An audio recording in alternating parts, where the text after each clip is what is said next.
另外来看，这几日的这个大雨呢，伫嘉义真侪所在嘛，拢共款传出淹水的灾情。有强标呢，是因为这积水排袂出去，所以用粪机来护水。有的甚至连这新圳都互大水甲流去，真做是这届水灾较特殊的受灾户。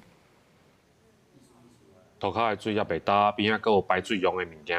嘉义县溪口这间庙1楼的餐厅，因为大雨为窗仔破入来，造成积水。因为水无济，所以才用粪机甲水集中了后，搁用水库抽出去。庙方讲，暗算等天气较好了后，才搁来做一摆整理。某个地方，愈多我紧摕着卡档，我的卡档总比扫偌较紧。对啦。对啊，啊，毋是我搭抽啊。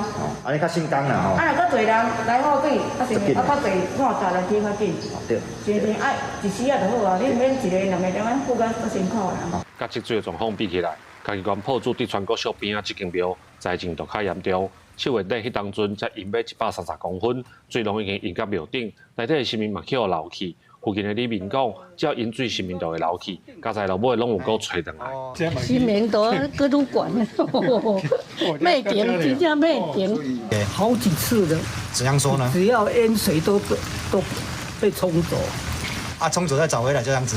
可能很灵验啦，他会人要去找又都找回来。嘉义地区经过几日间的大雨了，造成真侪所在有淹水积水的状况。即摆天气豆豆较稳定，民众除了开始无用整理环境以外，嘛希望刷落来天气莫过来落大水雨。记者林慧婷，嘉义报道。